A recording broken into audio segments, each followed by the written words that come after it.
दोस्तों, हर कोई जानता है कि कुंभकर्ण बहुत सोता था, लेकिन उसके सोने के पीछे की वजह क्या थी शायद बहुत कम लोग जानते हैं। और आज के वीडियो में हम आपको रामायण के कुंभकर्ण की नींद के पीछे की असली वजह बताने वाले हैं कि आखिर किस कारण उसे 6 महीने तक सोने का श्राप मिला था। साथ ही ये भी बताएंगे कि उसने अपने भाई रावण को युद्ध रोकने और भगवान श्री राम से माफी मांगने को क्यों बोला था।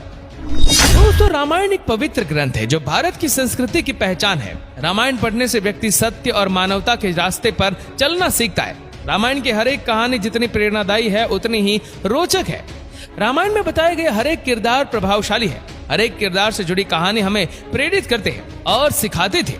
रामायण के हर किरदार की तरह कुंभकर्ण की कहानी भी काफी रोचक और मजेदार है।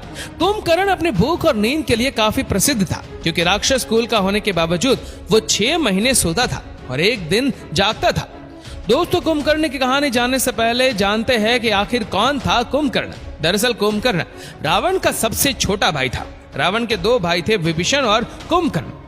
कुंभकर्ण की माता का नाम कैकसी था, जो राक्षस कुल के थे। वही उसके पिता विश्रवा ब्राह्मण कुल के थे। यही कारण था कि रावण और उसके तीनों भाइयों में राक्षस कुल के होने के बावजूद ब्राह्मण का गुण था।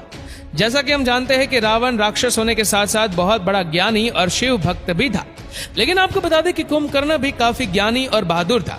हालांकि इन दोनों भाइयों में राक्षस के भी गुण थे, क्योंकि ये दोनों अपनी माता के साथ काफी समय बिताया करते थे। लेकिन विभीषण अपने पिता के साथ ज्यादा समय बिताया करता था, जिसके कारण उनमें राक्षस का गुण बिल्कुल भी नहीं था। यही कारण था कि वो भगवान राम के बहुत बड़े भक्त हैं। दोस्तों, आइए हम आपको कुंभकर्ण को दिए गए श्राप की कहानी बताते हैं। दरअसल कुंभकर्ण बहुत ही विशालकाय शरीर वाला और ताकतवर राक्षस था। उसकी ताकत के सामने तो भगवान इंद्र भी डरते थे। कुंभकर्ण को हमेशा से ही खाने का बहुत शौक था।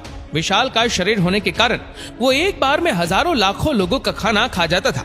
उसकी सेना और राज्य के खाना जुटाते जुटाते थक जाते थे, लेकिन कुंभकर्ण की भूख समाप्त नहीं होती थी। एक दिन कुंभकर्ण ने सोचा कि यदि भगवान ब्रह्मा की तपस्या करे और उनसे वरदान में स्वर्ग का सिंहासन मांग ले तो जीवन भर उसे पेट भर के खाना खाने को मिलेगा। ये सोचकर कुंभकर्ण और उसके दोनों भाई रावण और विभीषण ने भी उसके साथ तपस्या करना शुरू कर दिया।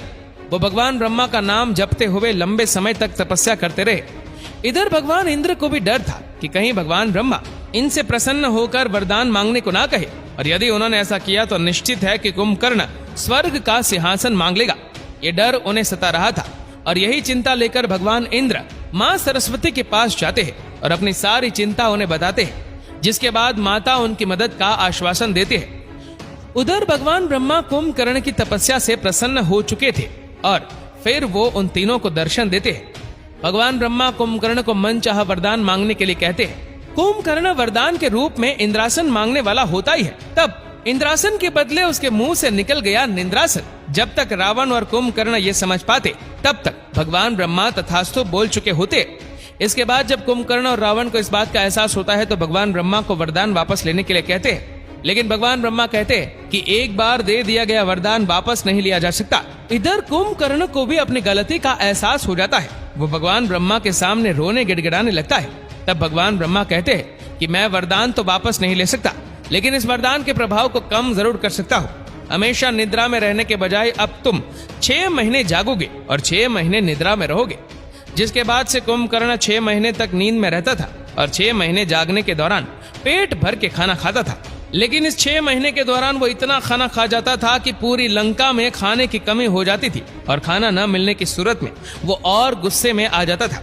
जिसके बाद वो अपने सामने आने वाली हर चीज को खाना शुरू कर देता था।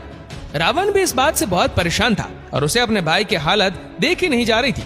जिसके बाद रावण एक बार फिर से ब्रह्मा जी की तपस्या करता है, और जब प्रसन्न होकर ब्रह्मा जी उसके सामने आते हैं तो रावण ब्रह्मा जी से कुंभकर्ण के 6 महीने जागने के वरदान को बदलने के लिए कहता है। जिसके बाद ब्रह्मा जी वरदान को बदल देते हैं, और इस बार कुंभकर्ण को लगातार 6 महीने तक सोते रहने और केवल एक दिन जागने का वरदान दे देते हैं, जिससे कुंभकर्ण का सारा जीवन सोते हुए ही बीता। 6 महीने तक निरंतर सोने के बाद वो केवल एक दिन के लिए जागता था, और उस दिन बहुत सारा भोजन खाता, मदिरा पीता, नृत्य देखता और फिर से सो जाता। दोस्तों, जैसा कि हम जानते हैं कि कुंभकर्ण का जिक्र रामायण में तब होता है जब माता सीता के अपहरण कर लेने के बाद भगवान राम और उनकी वानर सेना के साथ रावण का युद्ध होता है। रावण के विशाल सेना जब भगवान राम